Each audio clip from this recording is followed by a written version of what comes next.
सद्गुरु महाराज की जय।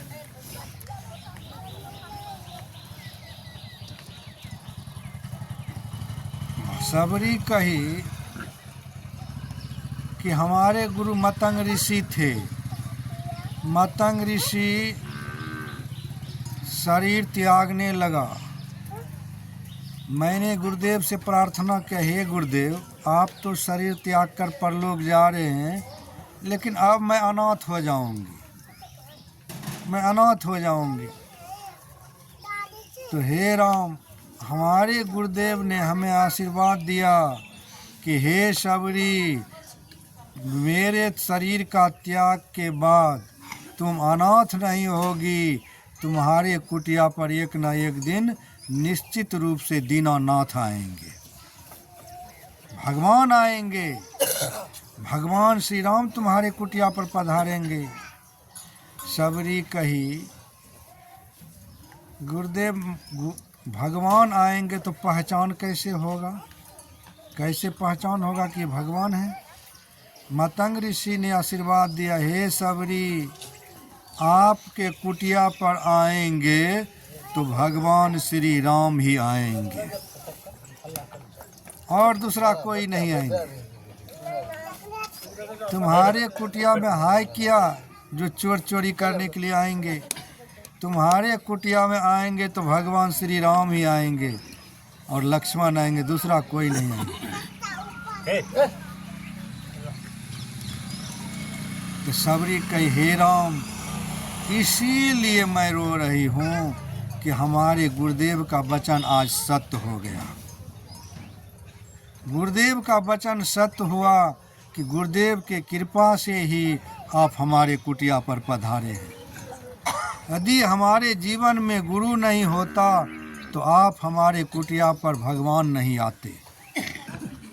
आज गुरु की बहुत बड़ी बलिहारी है, गुरु की बहुत बड़ी कृपा है जो आज हमारे कुटिया पर आकर हमें दर्शन दे रहे हैं, और मैं आपके दर्शन को पाकर मैं धन धन हो रही हूँ, कृत कृत हो रही हूँ। हे राम, ये सब गुरु की कृपा है। एक कथा है कि कबीर साहब कुटिया में थे। उसी समय कबीर साहब के कुटिया पर कबीर साहब के गुरु रामानंद जी पहुंच गए।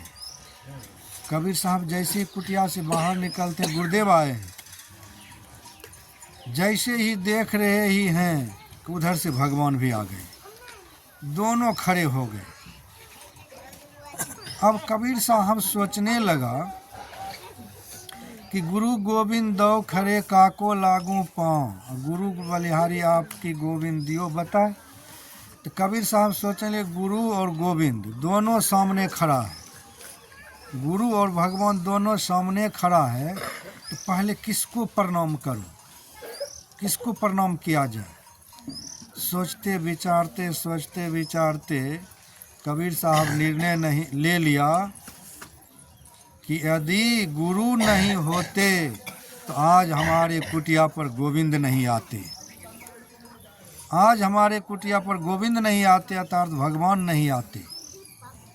गुरु की बलिहारी है, गुरु की कृपा है जो कि आज हमारे कुटिया पर भगवान आए। इसलिए पहले गुरु को प्रणाम करना चाहिए, तब भगवान को प्रणाम करना चाहिए। कबीर साहब गए, पहले गुरु को रामानंद जी को प्रणाम किए और तब भगवान को प्रणाम किए। भगवान बड़ा खुश हुआ, भगवान बड़े खुश हुए, बहुत खुश हुआ कि हाँ, कबीर साहब इस संसार में सबसे बड़े हैं संत, भगवान से भी बढ़ के हैं संत, गुरु संत सदगुरु परमात्मा से भी बढ़ कर के हैं। भगवान आपको कुछ बताते हैं।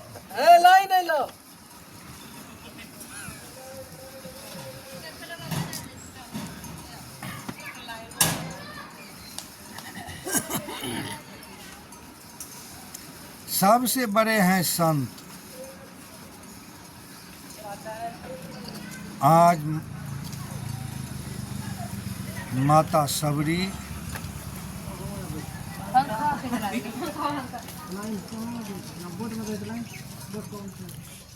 भगवान को कह रहे हैं, हे राम,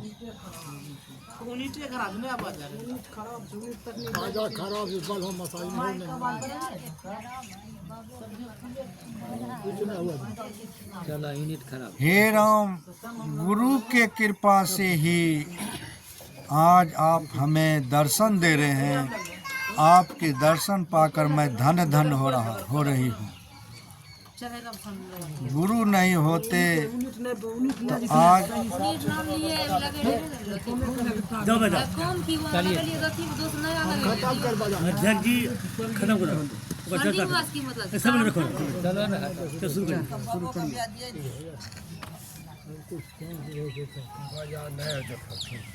आपका दर्शन नहीं होता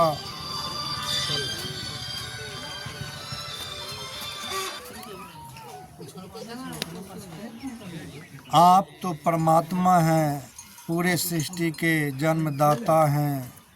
हे राम,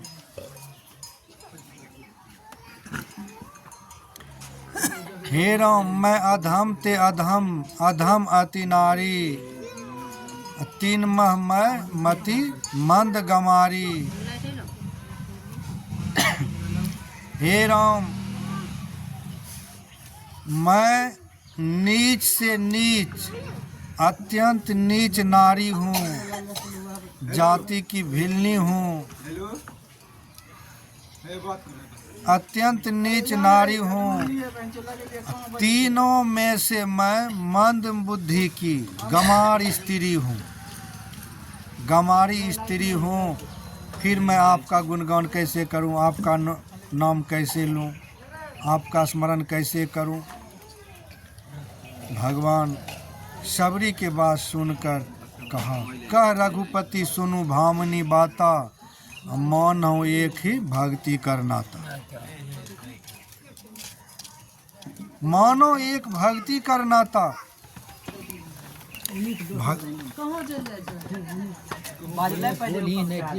यूनिट बढ़िया से नहीं लगेने चाहिए, वहाँ लगबे ले डिस्टर्ब हो जाए यूनिट नहीं लगले सही।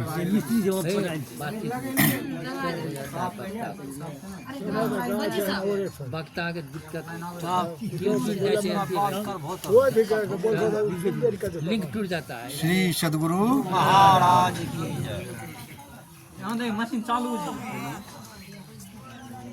कह रघुपति सुनु भामनी बाता, मानो एक भक्ति करना था। हे सबरी, मैं एक ही भक्ति की नाता को मानता हूँ। हे भामनी, मैं एक ही भक्ति के नाता को मानता हूँ।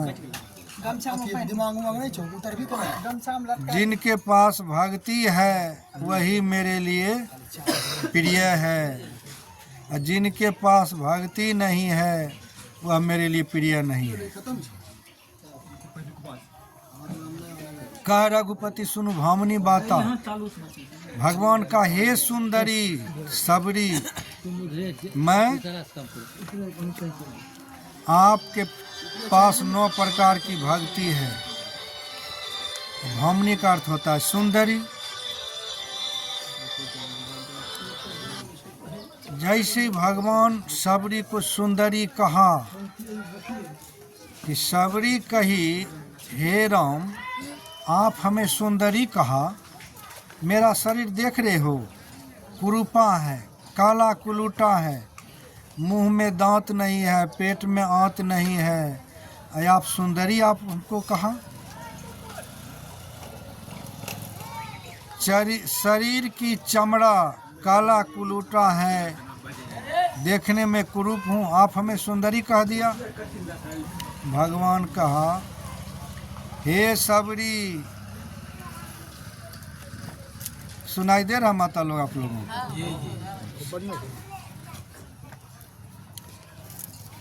भगवान का हे सबरी, मैं आपके शरीर की चमड़ी को देख करके सुंदरी नहीं कहा।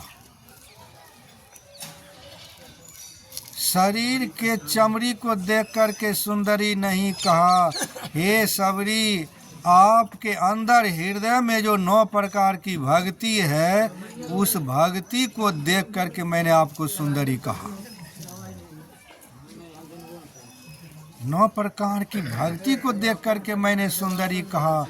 हे सबरी सुनो, किसी भी स्त्री पुरुष का शरीर खूब सुंदर है, किसी भी स्त्री पुरुष का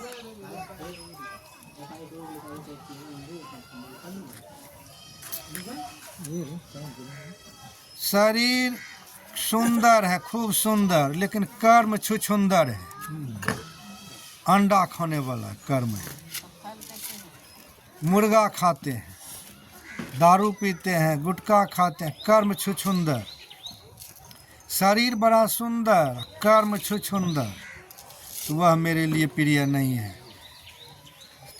चमड़ी खूब सुंदर है, लेकिन कर्म छुछुंदर, अंडा मंडा मांस मदिरा खाने पीने वाली है, तो वह मेरे लिए प्रिय नहीं है। वह नारी मेरे लिए चंडालनी है, वह पुरुष मेरे लिए चंडाल है। मैं चमड़ी को नहीं देखता हूँ, मैं भक्ति को देखता हूँ। उदाहरण के लिए संत महापुरुष समझाएं कि रावण को देख लीजिए। उदाहरण के लिए रावण कुंभकर्ण को ले लीजिए। रावण कुंभकर्ण जात के कौन जात थे? ब्राह्मण जात के ब्राह्मण। उनका वंशज ब्रह्मा जी के पुत्र पुलस्त ऋषि, पुलस्त ऋषि के पुत्र विश्रवा मुनि, विश्रवा मुनि के पुत्र रावण।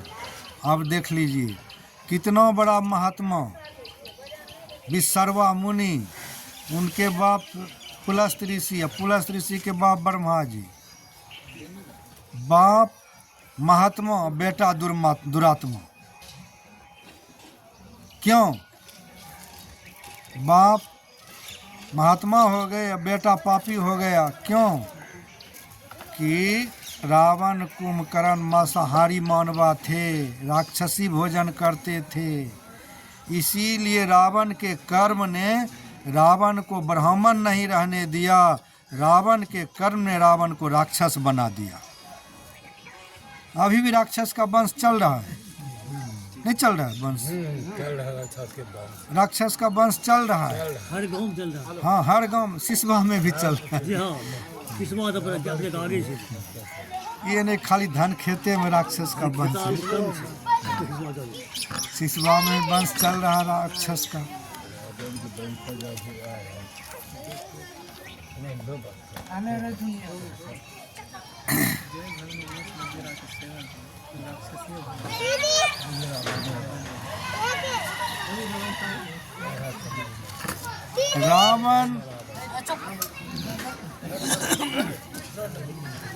रावण के कर्म ने, रावण कुंभकर्ण के कर्म ने रावण कुंभकर्ण को ब्राह्मण नहीं रहने दिया, राक्षस बना दिया,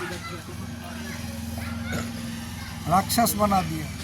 अच्छा ठीक है, राक्षस नहीं बना दिया, तो आप लोग बताइए, आप अपने बेटा का नाम रावण रखेंगे? रखते हैं? बताइए माता लोग, बेटा का नाम रावण रख लेंगे? अच्छा, रावण नहीं रखेंगे तो कुंभकर्ण रख लेंगे? कुंभकर्ण भी नहीं। क्यों नहीं रखेंगे? कि रावण के कर्म से आपको घृणा है। रावण अच्छा कर्म नहीं किया, माँ जानकी जगदम्बा का हरण कर लिया। श्री सत्य बैठी।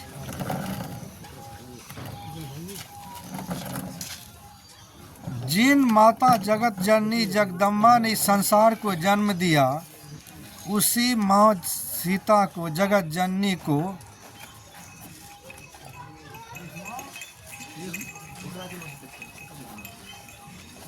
पापी रावण हरण कर लिया।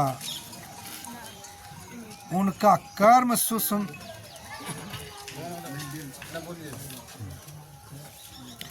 रावण का कर्म सुंदर नहीं था। रावण कुंभकर्ण के कर्म से आप घृणा करते हैं, इसीलिए आप अपने बेटा का नाम कुंभकर्ण नहीं रखेंगे। अच्छा, रावण भी नहीं रखेंगे। अच्छा, बेटा का नाम रावण कुंभकर्ण नहीं रखेंगे, अब बेटी का नाम सुपर्णरेखा रख देंगे? सुपर्णरेखा नहीं, सुपर्णरेखा भी नहीं। सुपर्णरेखा इतना सुंदरी, इतना खूबसूरती है कि हे भगवान, बहुत सुंदरी है। उससे छोटा सा नाम रखा जाता है, चमेनिया, हाँ गबनिया, ऐसे रखा जाता है। हाँ, लेकिन सुपर्णरेखा नहीं रखते हैं। सुपर्णरेखा के भी कर्म खराब। चमड़ी तो बहुत सुंदर, सुपर्णरेखा के चमड़ी बड़ा सुंदर, चिकना चुपड़ा, लेकिन कर्म सुंदर नहीं। कर्म छुछुंदर वाली थी सुपर्णरेखा का। अब थोड़ा सा कर्म भी सुना देता हूँ आप लोगों को। भगवान राम, लक्ष्मण, सीता, तीनों प्राणी जब पंचवटी वन में थे, तीनों प्राणी जब पंचवटी वन में थे, तो सुपर्णरेखा राम को देखकर मोहित हो गई, लक्ष्मण देख करके मोहित हो गई, दौड़ करके गई राम के पास। राम राम, हाँ बताओ क्यों व्याकुल हो रही हो? अरे राम, आपसे मैं विवाह करना चाहता हूँ, मुझसे पत्नी बना लो। राम ने कहा, देख रहे हो हमारे पास पत्नी सीता, धर्म पत्नी सीता है, बगल में खड़ी है, मेरे पास तो है ही। मेरा भाई देख लो कुछ दूर में खड़ा पहरा दे रहा है, मेरे भाई के पास में पत्नी नहीं है, तो जाओ उनके पास। भाई कौन? हाँ, लक्ष्मण। लक्ष्मण जी हैं, पहरा दे रहे हैं, उनके पास पत्नी नहीं है। यदि स्वीकार कर लेगा तो लक्ष्मण की पत्नी जाओ करके बन जाओ। जाओ आप लक्ष्मण जी के पास जाओ। सुपर्णरेखा दौड़ के गई लक्ष्मण जी। हाँ लक्ष्मण जी, कहाँ, बताओ क्या बात है, क्या खबर है? लक्ष्मण जी, तुम्हारे भैया का आदेश से तुम्हारे पास आए, क्या बात है? तुमसे विवाह करने की इच्छा है, आप हमको पत्नी बना लो। लक्ष्मण जी कहा, हे सुपर्णरेखा, तुम कितनी सुंदर है, तुम्हारी सुंदरता को दुनिया के लोग देखते हैं, और पता है दुनिया के लोगों को कितनी सुंदर हैं, और मैं राम का दास हूँ, नौकर। नौकर से विवाह करके नौकरानी बनना चाहती हो? मैं राम का सेवक हूँ, दास। सेवक से विवाह करके नौकरानी बनना चाहती हो? अरे विवाह करना है तो मेरे स्वामी राम से विवाह करके स्वामिनी बन जाओ। जाओ। सुपर्णरेखा क्रोध में आ गई। अरे तुम इस तरह से फेरते रहोगे? राम का लक्ष्मण के पास जाओ, लक्ष्मण करे राम के पास जाओ। हाँ जाओ, भैया से प्रार्थना करो, भैया से क्रोध में आकर सुपर्णरेखा कहती है, मैं प्रार्थना करने के लिए नहीं आई हूँ, कभी राम से कभी लक्ष्मण से, ये प्रार्थना करने के लिए नहीं आई हूँ। अभी मैं सीता को खा जाती हूँ। 9 रहेगी बाँस और 9 बजेगी बाँसुरी। सीता को ही मैं खा जाती हूँ। देखो तुम कैसे विवाह नहीं करती हो, करते हो। गई राक्षस ने अपना विकराल रूप धारण किया, विकराल रूप में जाकर के सीता जी का गला पकड़ लिया। वैसे ही भगवान ने कहा, लक्ष्मण बस चला अस्त्र शस्त्र। जैसे लक्ष्मण जी को इशारा किया, लक्ष्मण जी म्यान से तलवार निकाला, नाक कान दोनों काट लिया। अब नक्कट्टी से कोई विवाह करेगा? नक्कट्टी से विवाह नहीं करेगा, कनकट्टी से कर लेगा। कनकट्टी से विवाह नहीं। अब नाक कान दोनों कट गई। अब प्रतिज्ञा कर लिया सुपर्णरेखा, प्रतिज्ञा, हे राम हे लक्ष्मण, तुम दोनों भाई का चिता जलवा करके ही छोड़ूंगी। यदि तुम दोनों भाई का चिता नहीं जलवाई तो मैं रावण की बहन नहीं, मैं तुम दोनों का चिता जलवा करके छोड़ूंगी। जा रही हूँ। गए उसी जंगल पंचवटी वन में खरदूषण रहते थे, बहुत असंख्य सेनाओं के साथ। खरदूषण को कहा, खरदूषण भारी सेना लेकर के आया, खरदूषण को भी भगवान समाप्त कर दिया, क्षण पलक में समाप्त कर दिया। रावण के पास दौड़ के गई, रावण के कुल खानदान को भी समाप्त कर दिया। 1 लाख पूत, 1.25 लाख नाती, और उनके घर में बड़े न दिया बाती। ये क्या दुष्कर्म का फल है कि नहीं? ये दुष्कर्म का फल है, पाप कर्म का फल है। उनके घर में दिया बाती भी जलाने वाला कोई नहीं बचा, कोई नहीं बचा।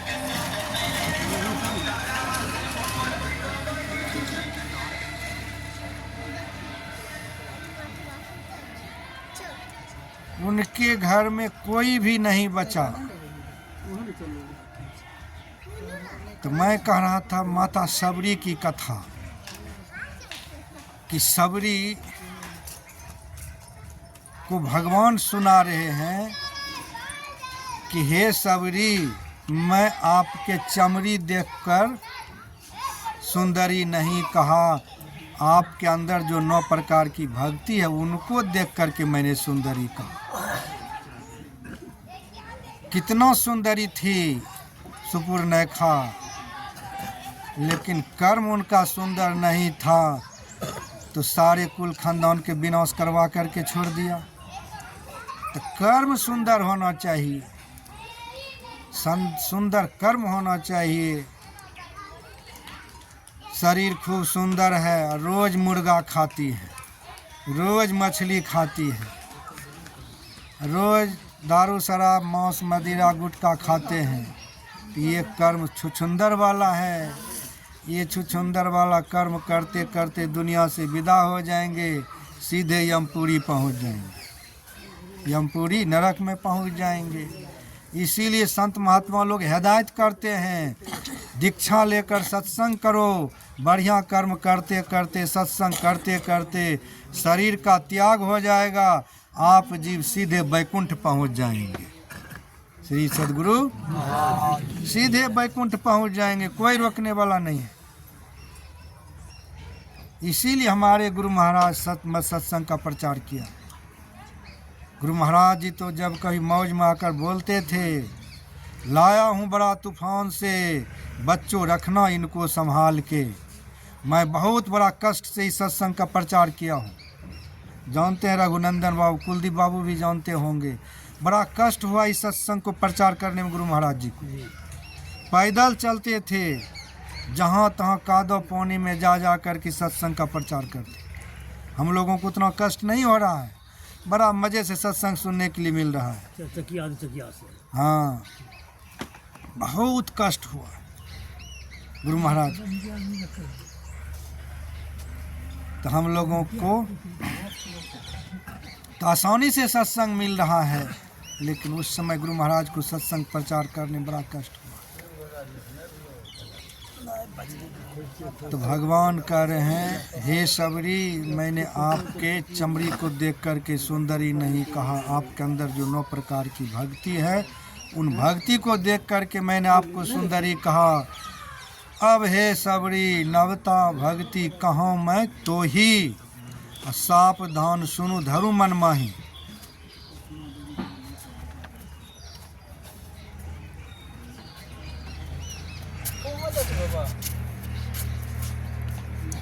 अब मैं आपको नवधा भक्ति सुनाता हूँ। भगवान कह रहे हैं, हे सबरी, मैं आपको नवधा भक्ति सुनाता हूँ। नवधा भक्ति कहते हैं, जिस भक्ति को करने से, जिस भक्ति को करने से भक्ति करने वालों के जीवन में कोई बाधा नहीं होता, उसे नवधा भक्ति कहते हैं। नवधा भक्ति करेंगे तो आपके जीवन में कोई बाधा नहीं आएगा, कोई संकट नहीं आएगा। तो भगवान कहा,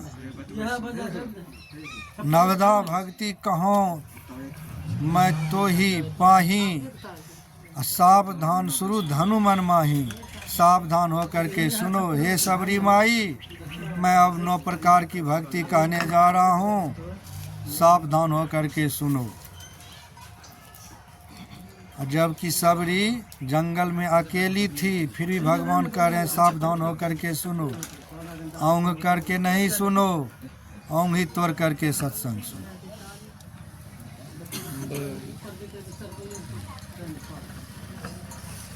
भगवान नवधा भक्ति सुनाने लगा।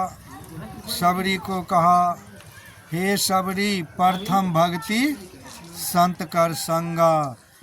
हे सबरी, भगवान की सबसे पहली भक्ति है संतों का संग, अर्थात संत महापुरुषों को जीवन में गुरु बनाना।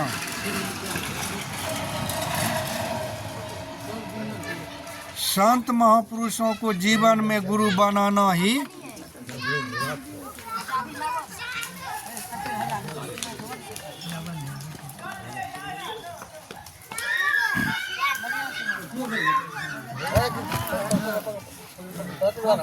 पकड़ लो हजारों से कमजोर थे तब, लेकिन पहले भेड़ के चीज हर सके।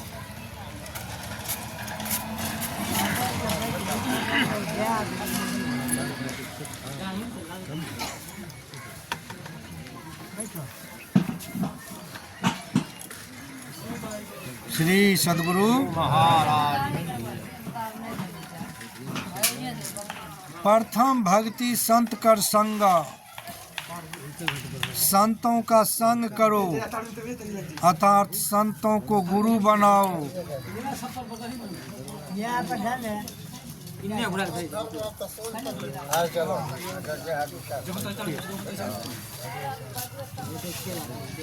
जब तक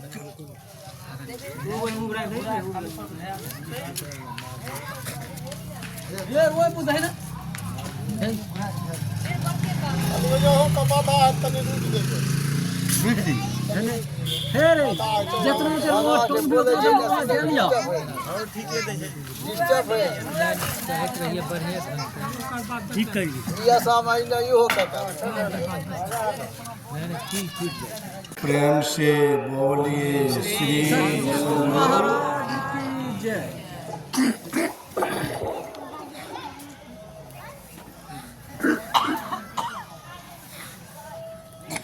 मैं कह रहा था कि भगवान श्री राम माता सबरी को उपदेश कर रहे हैं, प्रथम भक्ति संत कर संगा। हे सबरी, संत महापुरुषों को गुरु बनाना ही भगवान की पहली भक्ति है।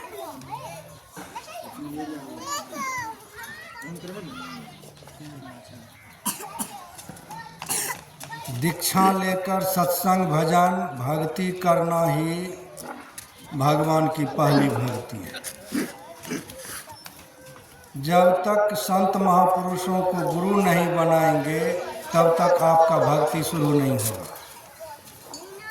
गुरु के बिना भक्ति आडंबर है, झूठा है। गुरु नहीं किए हैं,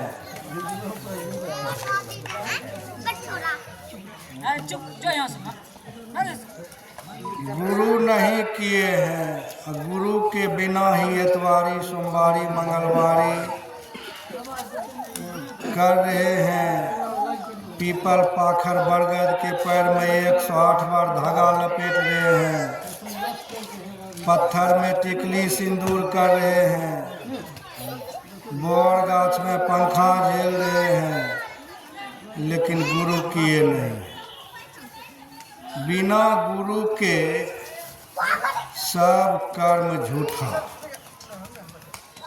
एकमात्र गुरु के बिना सब कर्म झूठा। संत तुलसीदास जी लिखे हैं, गुरु बिनु माला फेरते, गुरु बिनु करता दान, गुरु बिनु सब निष्फल गया, बुझो वेद पुराण। वेद पुराण पढ़ के समझ लीजिए, एकमात्र गुरु के बिना सब बेकार, कर्म धर्म सब बेकार। इसलिए गुरु सबके जीवन में चाहिए। जितने मनुष्य तनधारी हैं सबको जीवन में संत सद्गुरु चाहिए।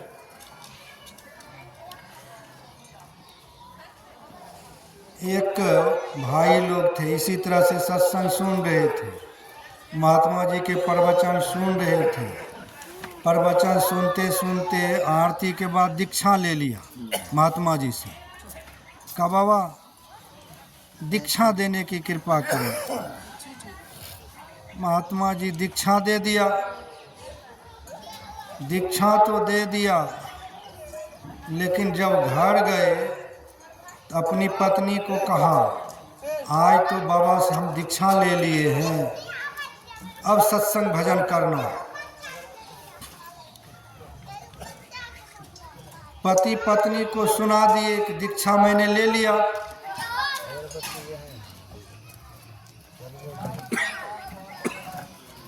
छोड़ दीजिएगा, सत्संग सुनिए।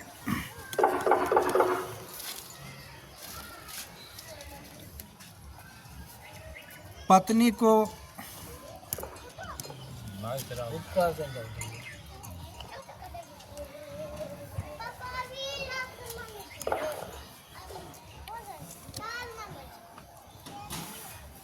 को कहा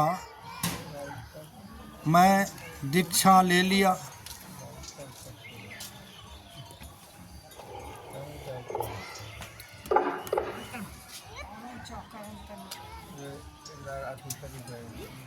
माइक ऊपर करो, यह माइक दो।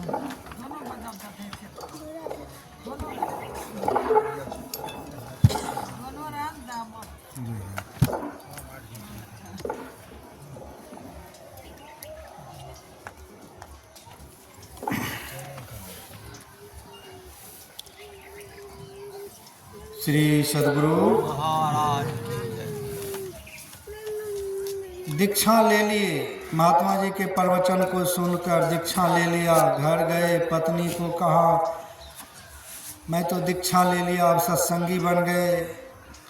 पत्नी बड़ा कड़ा। जिस पति का पत्नी कड़ा हो जाती है, पति का झड़ा उतार के छोड़ देती। कहा आप बिना पूछे क्यों दीक्षा ले लिया? बिना पूछे दीक्षा क्यों ले लिया? दीक्षा वापस करो, नहीं तो आपको घर में नहीं रहने दूंगी। लड़ाई झगड़ा चलते चलते 8 दिन बीत गया। 8वां दिन उसका भैंस मर गया। अब और क्रोध बढ़ गया। पत्नी कहती है कि दीक्षा 8 दिन लेना हुआ कि आपका भैंस मर गया, जल्दी वापस करो, देख लो कितना घटना हो गया।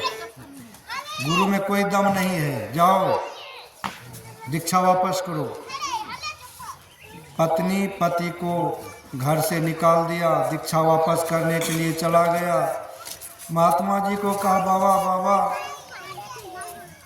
मैंने दीक्षा लिया, 8 दिन के बाद भैंस मर गया, अब दीक्षा वापस कर लो। बाबा का अच्छा ठीक है। बाबा आंख बंद किया, देख लिया। आंख खोल करके कहा दीक्षा वापस करोगे? कहा हाँ दीक्षा वापस करूँगा। कहा ठीक है वापस करोगे तो सुन लो, दीक्षा लिया तो भैंस मरा, और दीक्षा वापस करेगा पत्नी मरेगी। बोलो क्या करोगे? अब बहुत सोच में पड़ गया, पत्नी मरेगी। कहा नहीं बाबा रहने दीजिए, कोई बात नहीं। गए, पत्नी को कहा तुमको बचा लिया, वापस करते तो तुम मर जाती। पत्नी बड़ा खुश हुआ। दोनों पति पत्नी, पत्नी भी कही चलो हम भी दीक्षा लेंगे। और दोनों पति पत्नी दीक्षा लेकर सत्संग करने लगा। उनका घर स्वर्ग बन गया। श्री सद्गुरु। दीक्षा लेकर सत्संग भजन भक्ति करेंगे, स्तुति विनती रोज करेंगे, नित्य प्रतिदिन करेंगे, तो आपका घर ही स्वर्ग बन जाएगा। आप घर की लक्ष्मी बन जाएगी। और रोज दिन नित्य प्रतिदिन झगड़ा करेगी, तब आपका घर क्या बन जाएगा? तब नरक बन जाएगा। जगत गुरु शंकराचार्य को कुछ भक्त लोग पूछा कि बाबा आप ये बताइए सबसे बड़ा घोर नरक क्या है, आप हम बताने की कृपा करें। जगत गुरु शंकराचार्य ने कहा सबसे घोर नरक सुनना चाहते हो भक्त लोगों को कहा, सबसे घोर नरक सुनना चाहते हो, सुनो मैं सुनाता हूँ। सुनो, उस मनुष्य का शरीर ही घोर नरक है जो मनुष्य शरीर पाकर भगवान का भजन नहीं करता है। उस मनुष्य का शरीर ही घोर नरक है, मरने के बाद नरक में पक्की जाना है।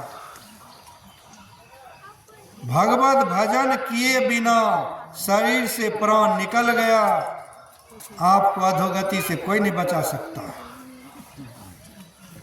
जगत गुरु शंकराचार्य ने कहा, उस मनुष्य का शरीर ही घोर नरक है जो भगवत भजन नहीं करते, गुरु से दीक्षा लेकर सत्संग भजन भक्ति नहीं करते हैं, उस मनुष्य का शरीर ही घोर नरक है। और उस मनुष्य का शरीर ही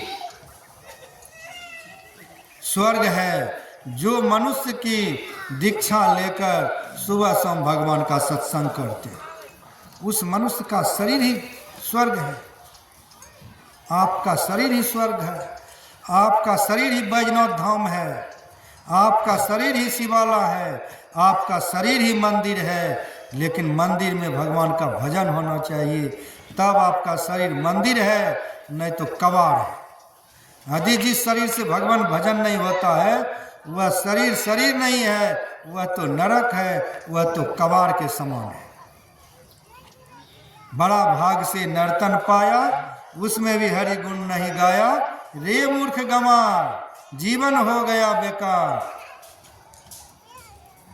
जीवन हो गया बेकार किसके बिना?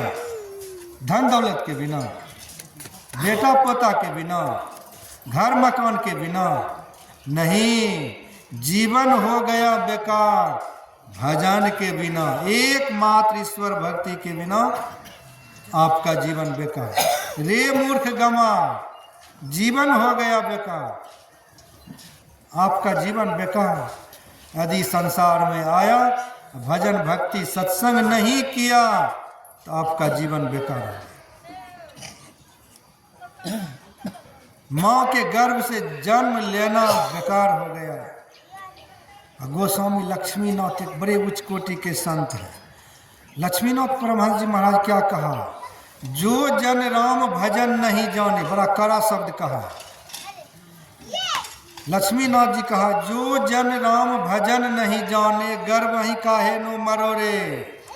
जो मनुष्य शरीर पा करके इस संसार में आकर भगवत भजन नहीं करता है, सत्संग नहीं करता है, उनको तो माँ के गर्भ में ही मर जाना चाहिए। बाहर क्यों निकला? बाहर क्यों निकला? किस लिए निकला? माँ के पेट में भगवान को भक्ति कबूल लिया, बाहर आकर के भूल गया। रे मूर्ख गंवार, माँ के पेट में जब उल्टा लटका हुआ था, पैर ऊपर सिर नीचे, बड़ा कष्ट में था, उस समय भगवान को भक्ति कबूल लिया, भगवान हमें निकालो यहाँ से, इस कष्ट से निकालो। भगवान उस समय कहा, गर्भ में भगवान से बातचीत होता है। बच्चा को 9 महीना जब पूरा हो जाता है माँ के गर्भ में, तो भगवान दिव्य दृष्टि प्रदान करता है बच्चा को माँ के पेट में। जैसे ही दिव्य दृष्टि प्रदान करता है, जीवात्मा और परमात्मा में बातचीत होने लगता है।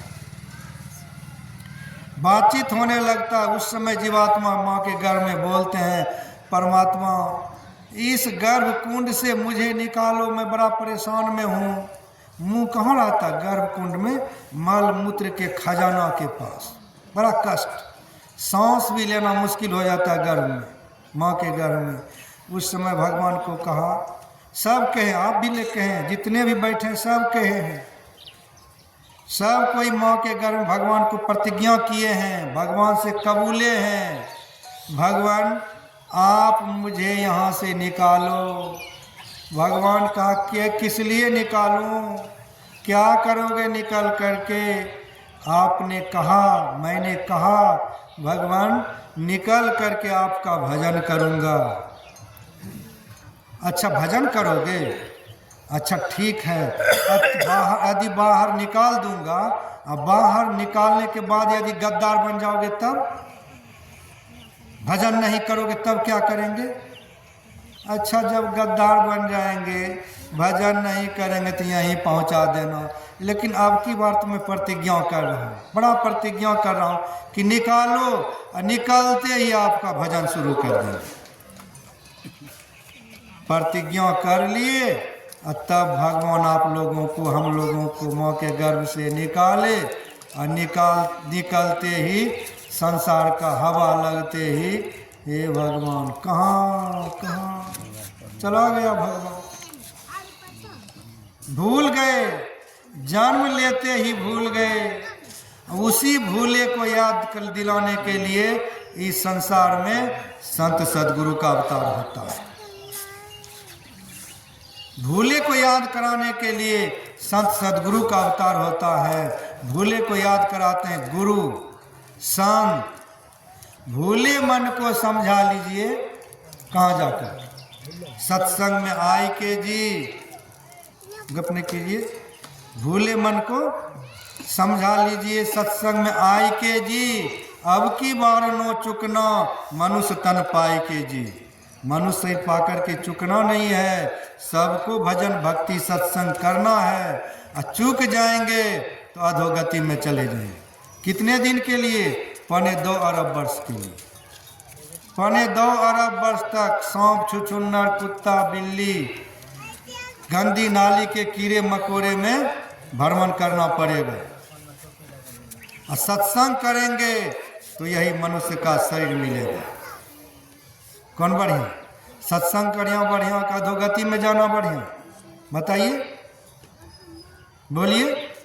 सत्संग करना बढ़िया। हाँ, इसीलिए आज भगवान श्री राम सबरी को उपदेश दे रहे हैं कि संतों का संग करो। जब तक संत का संग नहीं करोगे तब तक आपका कल्याण होने वाला नहीं। संतों का संग क्यों? किस लिए? ईश्वर दर्शन के लिए, ईश्वर प्राप्ति के लिए। संत का दर्शन हम क्यों करते हैं? ईश्वर की प्राप्ति के लिए, ईश्वर के दर्शन के लिए। जब तक संतों का संग नहीं करेंगे ईश्वर दर्शन नहीं होगा। और संतों के संग करने से सबरी को बहुत बड़ा लाभ हुआ, बहुत बड़ा लाभ। सबरी माँ को पहले खिखिरनी का शरीर, बिज्जी के शरीर में थे। संत महापुरुष के कुटिया के पास रहती थी। बिज्जी के शरीर में संत महात्मा लोग जो भोजन करते थे, भोजन के जुट्ठा पत्तल को गड्ढा में फेंक दिया जाता था। वही पत्तल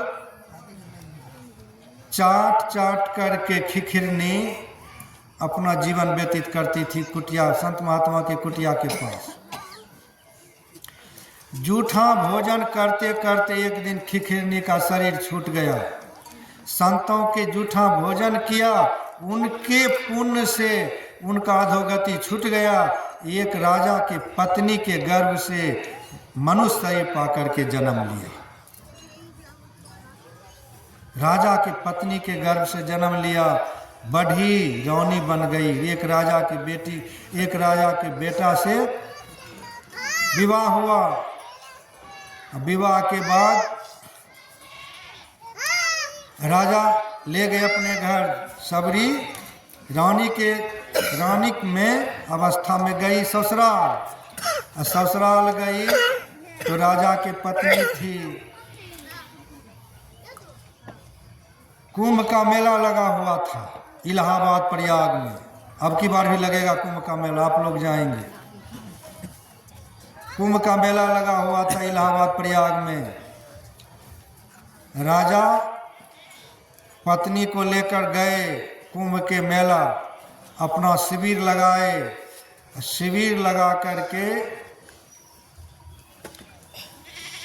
शिविर में रहने लगा। एक दिन राजा कहीं चले गए थे।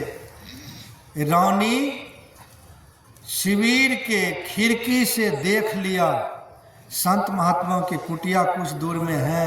संत महात्मा का प्रवचन चल रहा है, सत्संग चल रहा है। उनके लिए सुनने के लिए, संत वचन को सुनने के लिए रानी व्याकुल हो रही है।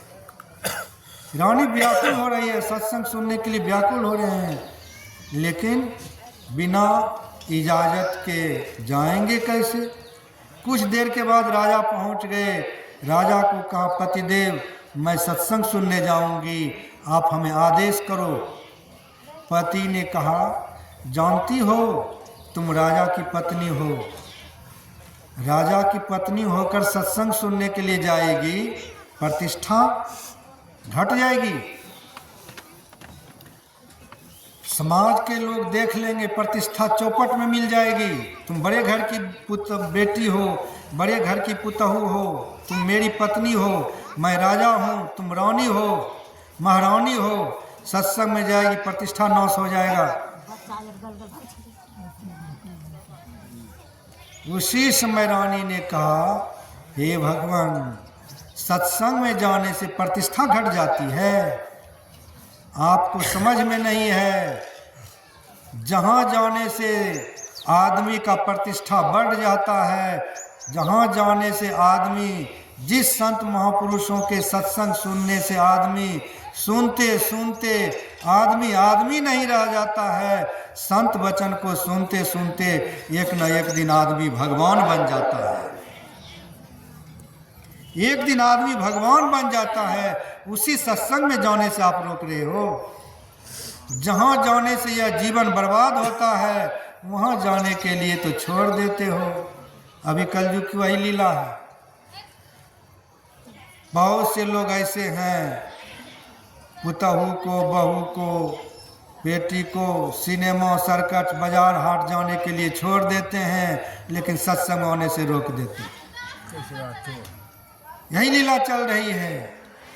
जहाँ जाने से जीवन का आबाद हो जाता है, बर्बाद जीवन आबाद हो जाता है, उसी सत्संग आने से रोक देता है। और जहाँ जाने से जीवन बर्बाद हो जाता है, वहीं जाने से छोड़ देता है। यही लीला कलयुग की है। उसी समय रानी कही, हे राजा, आप राजा को धिक्कार है, आप जैसे पति को धिक्कार है। जिस पति के घर में सत्संग नहीं मिले, उस पति को धिक्कार है। आपके धन संपत्ति को धिक्कार है, आपके राजघराना को धिक्कार है। जिस राजघराना में हमें सत्संग नहीं मिले, वह मेरे लिए धिक्कार है, वह कुछ नहीं है। धिक्कार करते करते सबरी रानी के जन्म में रो पड़ी। आधी रात हुई, रोते रोते राजा सो गए। रानी नदी में चली गई।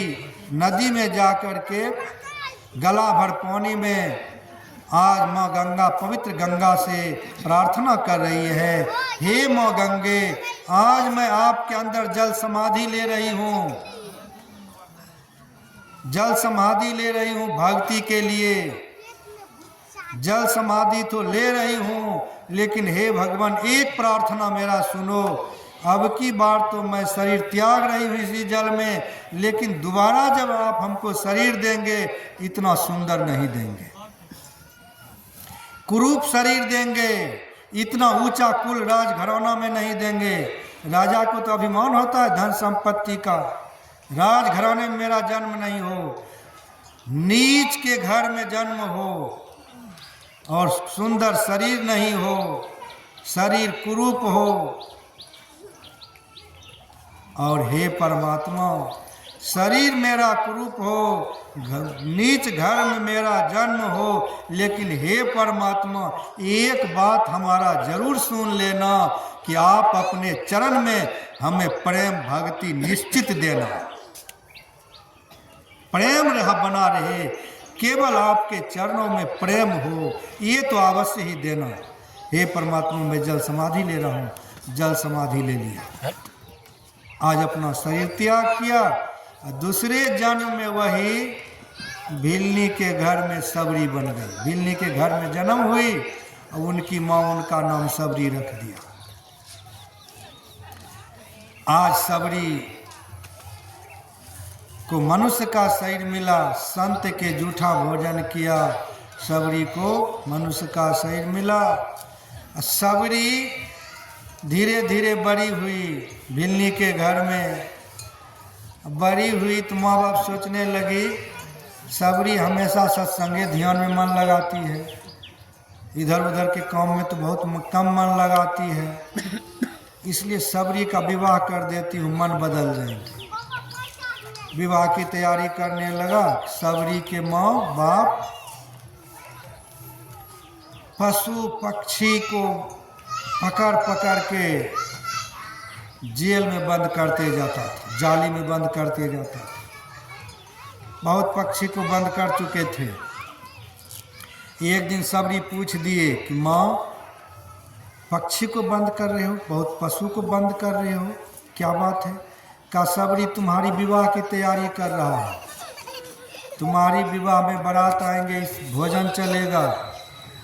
सबरी का हे भगवान, एक विवाह के चलते इतना पशुवध, इतना पक्षीवध, ये कितना पाप लगेंगे हमें, इतना पाप ये बर्दाश्त नहीं होगा। रात्रि हुई, सबरी ने सब पशु पक्षी जितने भी सबको जलाला से बाहर कर दिया, आजाद कर दिया। उसी समय पक्षी ने, पशु ने आशीर्वाद दिया सबरी को, हे सबरी, आपने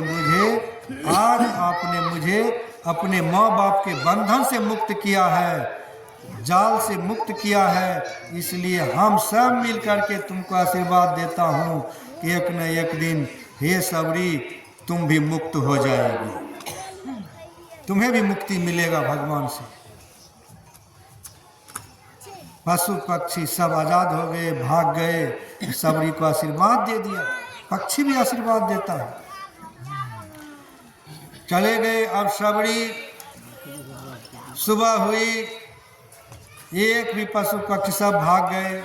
सबरी की माँ कहती है कौन भगाया पता नहीं चला, सबरी कहा भी नहीं। बारात पहुँच गए, सबरी की विवाह हो गई, सबरी की दुल्हा साथ में लेकर जाने लगा। मध्य प्रदेश में सबरी का जन्म हुआ था, जन्म स्थान सबरी। मध्य प्रदेश से जब चले तो कर्नाटक पहुँच गए, जंगल में। जैसे वहाँ पहुँचे कर्नाटक, कि पति सोचते हैं एक बार पत्नी का मुंह देख लेना चाहिए।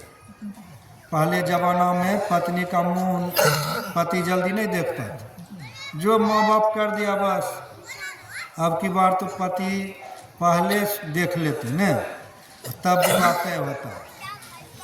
पहले ये जमाना था, माता पिता जो करते थे वही बेटा मान लेते थे, बेटी मान लेती थी, लेकिन जमाना उल्टा है। पत्नी के मुंह भी नहीं देखे, घूंघट में पड़ी थी पत्नी। चली गई कर्नाटक के जंगल में, बंगलोर। वहाँ जैसे पहुँचे, पति सोचते थोड़ा सा पत्नी का मुंह देख लेता हूँ। हे भगवान, पति जैसे ही घूंघट को नीचे किया कि देख करके पति डर गया। हे भगवान, इनको कहाँ ले जाएंगे, इनको देख करके बच्चे सब डरेंगे, कितना काला कलूटा है। वहाँ पर देख करके मैंने विवाह नहीं किया, ये पत्नी तो रहने लायक है नहीं। उसी समय सबरी को छोड़कर पति भाग गए। सबरी एक बार भी नहीं कहा कि रुक जाइए, रुक जाइए। सबरी यही चाहती थी पति छूट जाए और परमात्मा जुट जाए। हमारे जीवन में पति छूट जाए तो छूट जाए, लेकिन परमात्मा नहीं छूटना चाहिए। सबरी की तो लालसा ये थी, परमात्मा नहीं छूटे। पति छूट जाए तो छूट जाए, परमात्मा नहीं छूटे। छोड़ दिया, चली गई। सबरी उसी जंगल में रहने लगी। तो रात्रि में सबरी दिन में छुप कर रहती थी, झाड़ी में दिन में छुप कर रहती थी, रात्रि में साधु संत की सेवा करती थी। क्या सेवा करती थी? साधु महात्मा लोग नदी में स्नान करने के लिए जाते थे ब्रह्म मुहूर्त में 3 बजे। जब स्नान करने के लिए जाते थे 3 बजे के पहले सबरी उस रास्ता को साफ करती थी, नदी तक। संत महात्मा के कुटिया से लेकर नदी तक साफ करती थी। बहुत से लोग बोलते हैं अपने बाल से साफ करती थी सबरी, केस से साफ करती थी रास्ता को।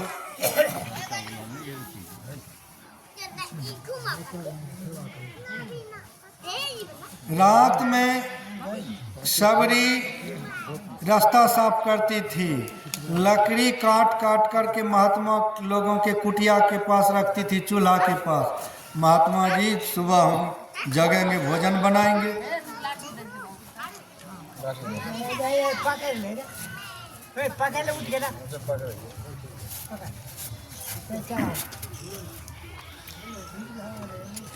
श्री सद्गुरु महाराज की महाराज कुटिया के पास रख देती थी। सुबह महात्मा जी जब जगते थे, हे भगवान, ये लकड़ी गट्ठर कौन रख रही है, ये रास्ता कौन साफ कर रही है। एक दिन ब्रह्मचारी सब जग करके देखता रहा, सबरी पकड़ा गया। ब्रह्मचारी सब कहा, अरे कलूटा, तुम लकड़ी की गट्ठर रखते हो, ये लकड़ी का गट्ठर भी छूत है और जो चूल्हा जलाएंगे वह भी छूत होगा, तुम कितनी कलूटी हो। सब ब्रह्मचारी मिलकर के मारने पीटने लगा। मतंग ऋषि जग करके कुटिया से आए, करे आप इनको पहचानते नहीं हो, ये भगवान का बहुत बड़ा भक्तिन है। सबरी को कही, सबरी ये ब्रह्मचारी आपको नहीं जानते, मैं जानता हूँ, चलो मैं आपको अपने कुटिया में बेटी बना करके रखूँगा। सबरी को लेके गए, अपने कुटिया में रखे, बेटी बना करके। अब गांव में, समाज में, परिवार में निंदा होने लगा। मतंग ऋषि महात्मा नारी जाति को कुटिया में रख रहे हैं, भिलनी को रख रहे हैं, एकदम शोर शराबा होने लगा। लेकिन मतंग ऋषि बड़ा मस्त महात्मा था। जैसे आप लोग बोलते हैं, हाथी बोले बाजार, कुत्ता बोले भूखे हजार।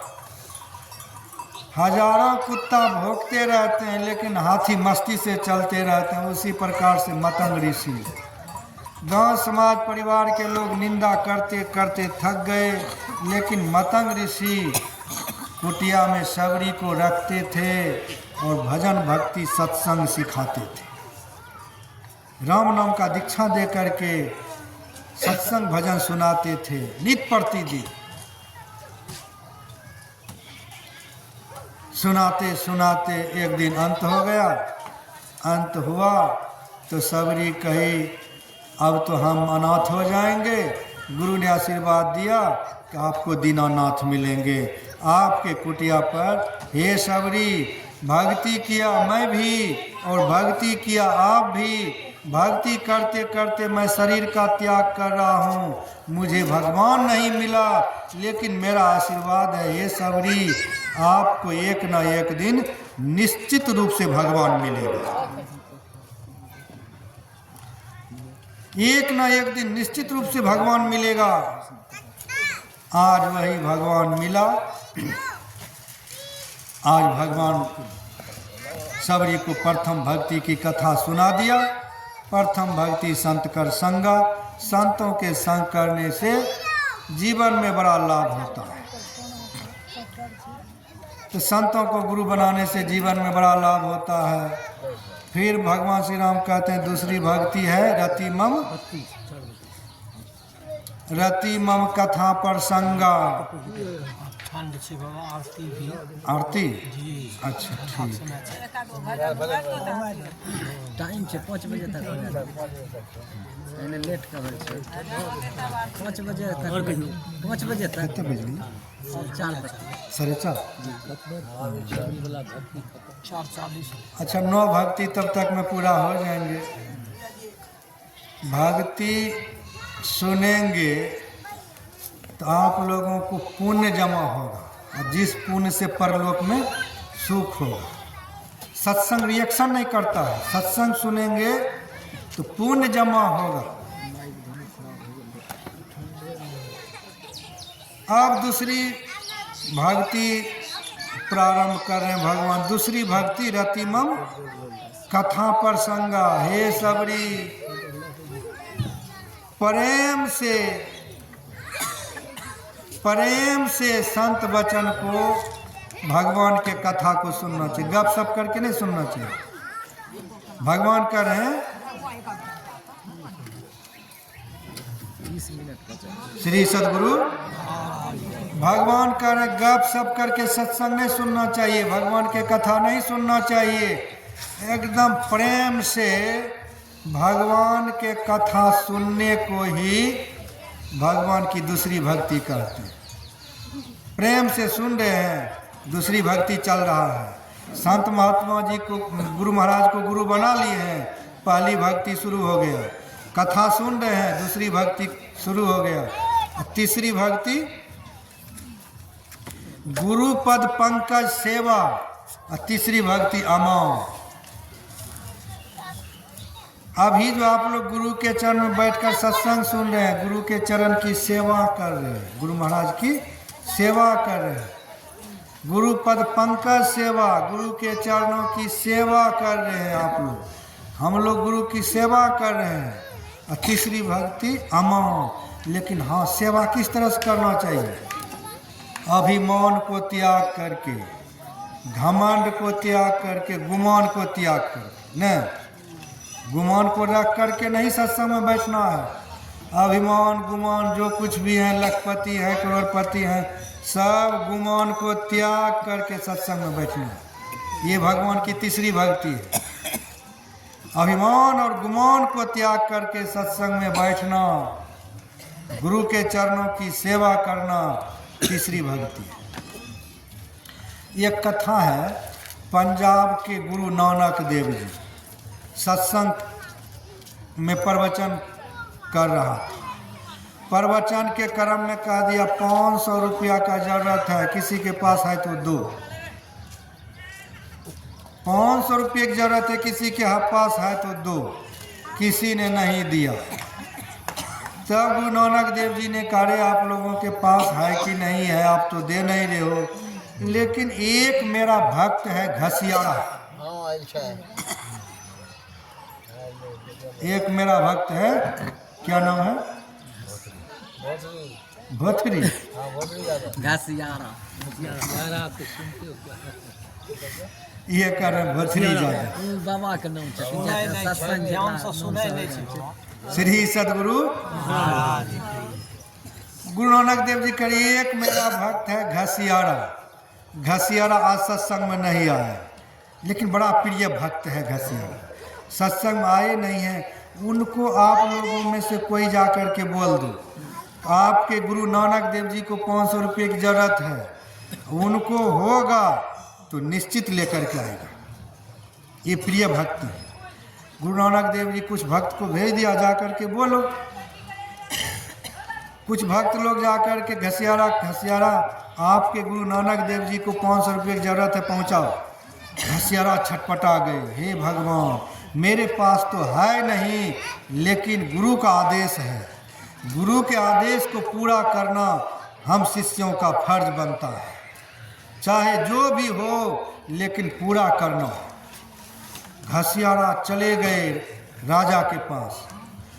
राजा के पास जाकर के कहा, राजा साहब,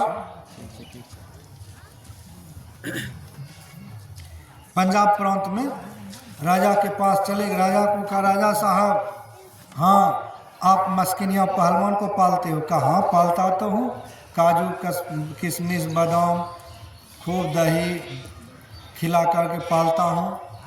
क्या शर्त है मस्किनिया का? काम हम शर्त यही है कि मस्किनिया से जो लड़ेंगे उनको 500 रुपया इनाम। यदि सम छूट जाएंगे तो 500 रुपया दिया जाएगा। यदि पछाड़ करके छाती पर बैठ जाएगा तो 1000 रुपया देंगे। यही मेरा ऐलान है। मेरे मस्किनिया पहलवान को कोई अभी तक पछाड़ नहीं सका। तो घसियारा ने कहा, कोई पछाड़ नहीं सका तो हम आए हैं आपके पहलवान मस्किनिया से लड़ने के लिए, भेजिए मस्किनिया को। अरे तुम इतना दुबला पतला घसियारा, और तुम हमारे मस्किनिया से लड़ने के लिए चले हो, और कहीं मौत नहीं तुमको मिला, यहीं मेरे घर में मौत मिला। मौत हो जाएगी, जाओ वापस चले जाओ। घसियारा ने कहा, राजा साहब, प्राण रहे, शरीर रहे, या शरीर जाए, इनके लिए मुझे कोई परवाह नहीं है। आपके पहलवान मस्किनिया से मुझे युद्ध लड़ना है। यदि हम लड़कर मर जाएंगे तो 500 रुपया हमारे गुरु नानक देव जी को आप दे देना कि आपके भक्त का ये रुपया है, आपके लिए ये है। यदि लड़कर मर जाएंगे तो आप दे दीजिएगा। यदि लड़कर मैं जीत जाऊंगा तो 1000 रुपया मैं गुरुदेव को दे दूंगा। यही शर्त था। अरे मरने के लिए आए हो? कहा हाँ। मस्किनिया को बुलाया। मस्किनिया कहा तुमसे युद्ध लड़े के आए हैं। मस्किनिया कहा अरे इतना दूल्हा पुतला घसियारा, घास बेच करके खाते पीते हो, बच्चा को पालते हो, और तुम हमसे लड़ने चला है? कहा आज आपसे लड़ करके ही छोड़ूंगा, चाहे जो भी हो जाए। मस्किनिया का ठीक हाथ मिला। हे भगवान, हाथ जैसे ही मस्किनिया बढ़ाया, नित प्रतिदिन मस्किनिया हाथ मिलाते ही पहलवान को जैसे आराम जान से ही मार देते थे, ऐसा पटकता था, प्राण ही छूट जाता था। मस्किनिया इतना बड़ा बलवंत पहलवान था। लेकिन आज जैसे ही मस्किनिया घसियारा से हाथ मिलाया कि आज घसियारा ही मस्किनिया को पछाड़ करके जमीन में घुसा दिया और छाती पर चढ़ के बैठ गया। श्री सद्गुरु घसियारा मस्किनिया के छाती पर बैठ गया पछाड़ करके। राजा दौड़ करके आया, अरे मस्किनिया मस्किनिया मस्किनिया, आज तुमको क्या हो गया? आज तुम्हारे बल को क्या हो गया? आज हमारा काजू किशमिश खुआ का बल कहाँ चला गया? एक घसियारा तुम्हारे छाती पर बैठा है, घास बेचने वाला, तुम्हारा बल कहाँ चला गया? घसियारा तुम्हारे छाती पर बैठा है। मस्किनिया अंदर से ही जवाब दिया, हे राजा साहब सुनो, आज ये घसियारा हमारे छाती पर बैठा है, पछाड़ करके छाती पर बैठ गया है। सुनो क्यों बैठ गया है कि हे राजा साहब, मेरे शरीर में आपके काजू किशमिश बादाम का बल है, मेरे शरीर में आपके दूध घी का बल है, लेकिन इस घसियारा के शरीर में इनके गुरु का बल है, इसीलिए मेरे छाती पर बैठ गया। श्री सद्गुरु इस घसियारा के शरीर में घसियारा के गुरु का बल है, इसीलिए आज मेरे छाती पर बैठा। देखिए गुरु की क्या महिमा है। गुरु की महिमा अपार है, कांधे से बाहर। एक घसियारा मस्किनिया के छाती पर बैठ गया। राजा साहब 1000 रुपया इनाम दिया, 1000 रुपया लेकर गुरु दरबार में पहुंच गया। गुरु नानक देव जी को चरण में रख दिया, गुरुदेव ये आपका है। गुरु बड़ा खुश हुआ घसियारा पर। घसियारा एक ही तो पक्का शिष्य निकला। शिष्य तो बहुत हैं, शिष्य तो बहुत हैं, लेकिन कच्चा पक्का का परीक्षा भी हो जाता है ना। कच्चा पक्का का परीक्षा भी, कौन कच्चा है कौन पक्का है। संत महात्मा जब लोग आते हैं चंदा के लिए, तो जो कच्चा होता है घर का किवाड़ लगा लेते हैं, अरे आ रहे हैं कुछ मांगने के लिए। और जो पक्का होता है वह क्या बोलते हैं, सतगुरु दरस देने हित आए, भाग जगे हमरे, आज हमारे भाग खुल गया है। आज हमारे दरबार में संत पहुना के रूप में पधार रहे हैं। वह तो भाग को मनाते हैं, हमारा भाग आज खुल गया। और जो किवाड़ी लगा लेते हैं, जो संत महात्मा को देखकर चंदा के डर से किवाड़ लगा लेते हैं, वह क्या सोचते हैं, फूटल मनुष्यवा के भाग गुरु गमन, उस मनुष्य का भाग फूटा हुआ है। संत महात्मा देख करके झक मारो, भाग फूटा हुआ है। तो सतगुरु दरस देने हित आए, भाग जगे हमरे, आज आप लोगों का भाग जगा हुआ। धन खेता के लोगों को हम लोगों का भाग जगा हुआ है। जो गुरु महाराज का सत्संग सुनने के लिए हम सब लोगों को मिल रहा है। भाग जगे हैं तब सत्संग मिल रहा है। अभागा को ये सत्संग नहीं मिलता, मिलता अभागा को? अभागा को ये सत्संग नहीं मिलता है। जिनके पुण्य का उदय हो गया है, भाग्य का उदय हो गया है, उसी जीव को जीवन में यह सत्संग मिलता है। अब तीसरी भक्ति तक रहने देते हैं। अब तो नवमी भक्ति में तो बस आधा घंटा और लगेंगे, उतना समय है नहीं। ठंडा के समय से आप लोगों का आदेश होगा तो हम तो 8 बजे तक भी आपको सुना सकते हैं, लेकिन ठंडा के मौसम है। हाँ, आप लोग ठहरेंगे नहीं, कोई बात नहीं। जितना सुने इतना ही अधिग्रहण कर लेंगे तो बेड़ा पार नहीं, बेड़ा पार है, सबका बेड़ा पार है। तो यही मैं थोड़ा सा सत्संग सुनाया। भोथरी बाबू के ये दरवाजे पर ये पुण्य का काम हो रहा है, बहुत बड़ा पुण्य का काम किया। भोथरी बाबू के संबंध में पता चला, रघुनंदन बाबू मास्टर साहब, नवीन बाबू का बाबा, हमारे भोथरी बाबू अब तब कर रहे हैं, अब तब, अब चलेंगे कि तब चलेंगे कोई ठिकाना नहीं, और कब चले जाएंगे इनका कोई ठिकाना। इस शरीर से प्राण निकलने वाले हैं। हाँ, आम जब पक जाता है तो उनका कोई भरोसा नहीं रहता है आम जब पक जाता है उनका कोई ना, वैसे तो जवान भी का कोई भरोसा नहीं होता है, तो उनका कोई भरोसा नहीं होता है। भोथरी बाबू महात्मा ने भागी तो ही भागे नवीन बाबू कहा, रघुनंदन बाबू कहा, भोथरी बाबू तो अब तब कर रहे हैं और कर रहे हैं, अब तब तो कर रहे हैं, कब निकल जाएंगे इस घर से पता नहीं। लेकिन अंतिम में जाते जाते वक्त एक बार सत्संग मेरे नाम से हो जाना चाहिए। यही भोथरी बाबू की मनोकामना। आज गुरु महाराज की असीम कृपा से भोथरी बाबू की मनोकामना पूर्ण हो गया, पूर्ण हो गया। उनकी इच्छा पूर्ण हुई कि इस दरवाजे पर आज सत्संग हो गए। भोथरी बाबू भी कम नहीं है, बहुत पुण्यवान है। 125 बरस, हे भगवान, 125 बरस, यही ना भोथरी बाबू? ये चश्मा वाला? हाँ, यही है भोथरी।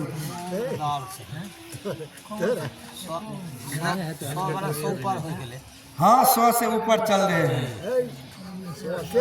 104 बरस हो गए। 100 से थोड़ा बहुत ऊपर चल रहे हैं। हाँ, 100 बरस का कुछ बुझल। लेकिन भोथरी बाबू भी कम नहीं है। अंतिम में सत्संग साथ में लेके जा रहे हैं। कम हुआ? ये भगवान, बहुत भगवान है ये भोथरी बाबू। अंतिम में ये सत्संग लेकर साथ में जा रहे हैं, कम बात नहीं है, बहुत बड़ी बात है। आज इनके दरवाजे पर सत्संग संपन्न हुआ।